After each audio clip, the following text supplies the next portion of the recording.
आज की कार्रवाई के आखिर में अदालत ने इस्तफसार किया कि कल आपको कहा गया था कि आप बलोचों को जो पुलिस ने तशद्दुद किया या उन पर जो लाठीचार्ज किया उसको लेकर कोई पटिशन दायर करें। तो कई दोस्त वहाँ मीडिया वाले भी मौजूद थे। बलोच उनकी फैमिली से बात हुई थी, उन्होंने कहा, मैंने कहा था कि आप पटिशनर बने, मैं आपका वकील बनता हूं ताकि बड़ी तफसील के साथ और सबके नाम दे मुझे, ताकि मैं उनकी तफसील के साथ उनको पेश कर सकूं।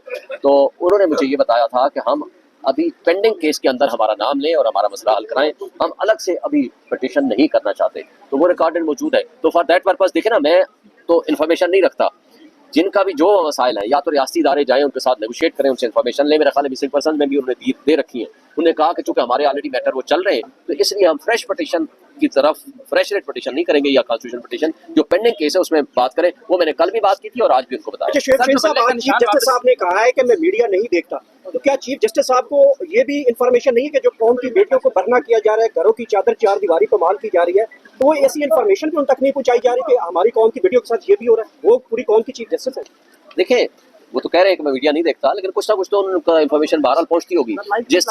जिस तरह देखे ना जमशेद दस्ती के साथ किया, जिस तरह चादर चारदीवारी की पामाली हो रही है, उस्मान डार की वालदा के साथ जो कुछ कर रहे हैं, और सिर्फ उनके तक महदूद नहीं है। आप कोई एक नाम ले लें पंजाब का, तो आप चप्पे चप्पे पे एक एक कारकुन के साथ जो कुछ हो रहा है, ये सब जुल्म है, ज्यादती है। मेरा ख्याल है कि इसके ऊपर बहरहाल एक जिम्मेदारी आईनी अदालतों की बनती है कि वो इस पे एक्शन लें और लोगों के हुकूक का तहफ़्फ़ुज़ करें। सर, मिसिंग पर्सन में आपने जिनका नाम लिया, Farrukh Habib, Sheikh Rashid, supreme court of Pakistan में आपने जिक्र किया, क्या उनकी भी रजामंदी इस हवाले से शामिल थी कि आप सुप्रीम कोर्ट में आए और उनके हवाले से गुफ्तगू करें, और क्या वो यहाँ पर सुप्रीम कोर्ट में आ सकते हैं, जिस तरह से बार बार सुप्रीम कोर्ट कहती है कि वो खुद? देखिए, हमने ये नहीं कहा कि इनको गुमशुदगी बाहर कराएं।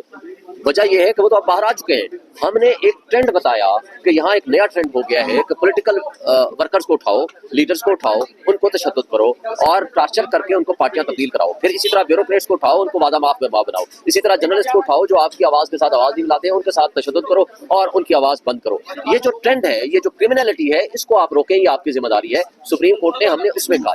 बाकी ना इन लोगों ने से मैंने रब्ता किया, ना उन्होंने मेरे से रब्ता किया, क्योंकि कल मीडिया में आया है इमरान रियाज ने मेरे से आज खुद रब्ता किया, तो मैंने वो पैगाम दे दिया। बाकी लोगों में से ना मैंने रब्ता किया, ना उन्होंने हमसे रब्ता किया। कमीशन ऑफ पाकिस्तान किसी सूरत, जैसे जाज हसन साहब ने बड़ा तफसील से बयान किया, किसी सूरत जब तक पार्टी का वजूद है, पार्टी डिसॉल्व नहीं हुई, उसका राइट जो है वो वापस नहीं लिया जा सकता, क्योंकि ये पब्लिक का राइट है, सिर्फ एक पार्टी का भी राइट नहीं है। ये पब्लिक का राइट है कि वो उसको एक फैसिलिटेट किया जाए कि वो किस पार्टी को वोट देना चाहते हैं। पार्टी तो वजूद है, पार्टी तो मौजूद है। जब पार्टी मौजूद है तो लोग जिस पार्टी को वोट देना चाहते हैं उससे महरूम करने का मतलब है ये बहुत बड़ा डाका, चोरी, और ये एक तरह की साजिश है।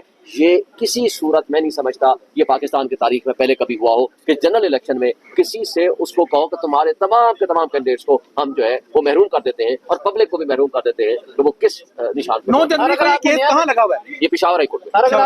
पेशावर हाईकोर्ट ने जो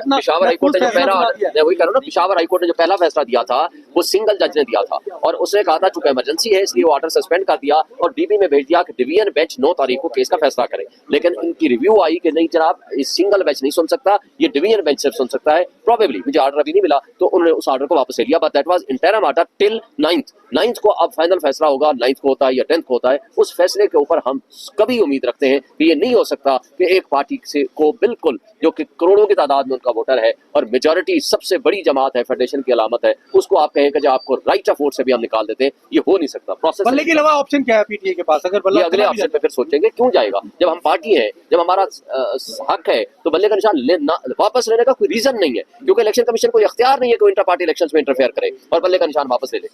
इमरान रियाज साहब की आपको कॉल आई थी, आपको उन्होंने क्या कहा था, पेश होना चाहते हैं? इमरान रियाज ने कल मुझे खुद फोन किया, 3-4 दफा फोन किया, उनका कट रहा था, लेकिन उनसे मेरी तफसील से बात हुई। उन्होंने कहा जी अगर सुप्रीम कोर्ट ऑफ पाकिस्तान मुझे प्रोटेक्शन दे, मैं यहाँ आना चाहता हूँ, सच बताना चाहता हूँ, पूरी तफसील से मैं अपना बयान देना चाहता हूँ, लेकिन उसके लिए मुझे सुप्रीम कोर्ट प्रोटेक्शन दे और मुझे हुक्म दे, मैं बिल्कुल आने को तैयार हूँ। और मैंने वो पैगाम सुप्रीम कोर्ट ऑफ पाकिस्तान को दे दिया।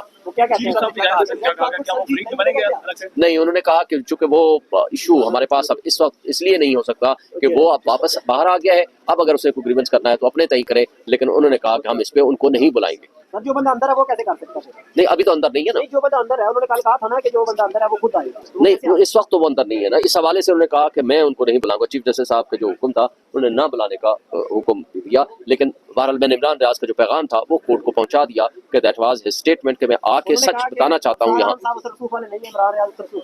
देखिए, ये तो मैंने कहा कि अगर असर रसूख की बात करेंगे तो अफसार आलम उससे ज्यादा असर रसूख वाला है, क्योंकि वो चेयरमैन पैमरा रहा है, ऑफिशियल पब्लिक ऑफिस होल्डर रहा है। उसके मुकाबले में इमरान रियाज एक एंकर पर्सन था, एक प्राइवेट पर्सन था, तो लिहाजा ये कहना कि असर रसूख ये वाला है और वो नहीं है, मैंने तो उसको बता दिया कि अफसार आलम असर रसूख वाला है। शोएब शाहीन साहब क्या समझते हैं कि अदालत के यहाँ भी कोई फेवरेटिज्म चल रहा है सहाफ़ी को लेकर?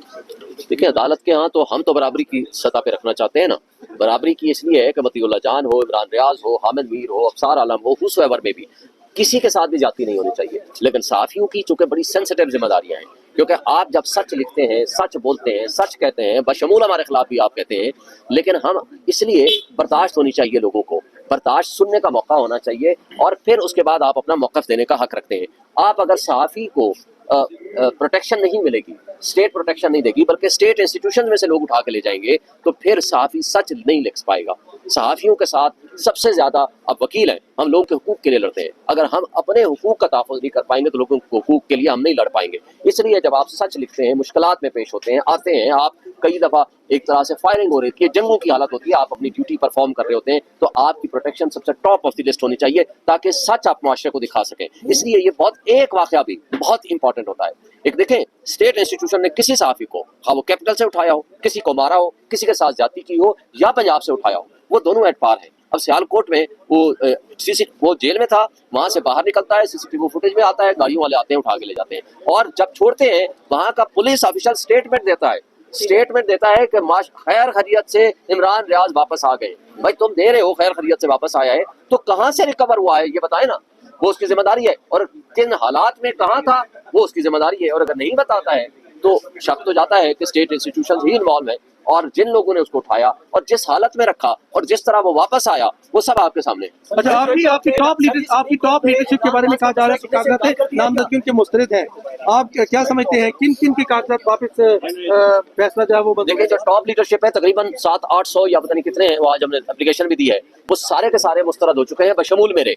हमने उसके सारा रिकॉर्ड भी यहाँ जमा करा दिए, सबके मेजर सबके नाम, इमरान खान से लेकर, मैंने कहा ना, इमरान खान से लेकर मेरे तक तमाम, जिसमें से मैंने कहा 90% जो टॉप लीडरशिप है, मैं तो खैर टॉप लीडरशिप अपने आप को नहीं समझता, लेकिन सबके कागजात मुस्तरद हो चुके हैं। इसलिए मैं नहीं समझता कि हम 12 अपीलों में गए हुए हैं, हम कभी उम्मीद रखते हैं कि हमारी वो जो है ना कागजात बहाल हो जाएंगे, नॉमिनेशन फॉर्म्स। लेकिन जो कुछ हो रहा है, देखें, जो वकीलों के साथ गिरफ्तारियां की है, एक ही वकील अमजद परवेज जो ECP का हमारे खिलाफ वकील है, उधर से नवाज शरीफ का वकील है, वो परवेज इलाही के कागजात लेके जाता है, उसके साथ सरदार अब्दुल राज़िक साहब एक सदर लाहौर हाई कोर्ट बार पिंडी बेंच, उसके साथ बाकी वकला जाते हैं, रिटर्निंग अफसर का दरवाजा बंद कर देते हैं, वो कहते हैं कि जी साइड से एक दरवाजा है, उधर से आ जाएं। वो एक साइड पे जब लेके जाते हैं, वहाँ पुलिस धावा बोलती है, उनको उठा के ले जाते हैं। रात 8 बजे तक उनको बंद रखा, और उसके बाद वो भी एहतजाज हुआ तो बाद में उनको छोड़ा गया। तो अगर ये हमारे यहाँ लेवल प्लेइंग फील्ड है, इसको अगर हम समझेंगे कि हमारे मुल्क में निज़ाम इंसाफ दुरुस्त चल रहा है, अगर हम इसको समझेंगे कि ये रिटर्निंग ऑफिसर सबको इक्वल अपॉर्चुनिटी दे रहे हैं, अगर हम ये समझेंगे,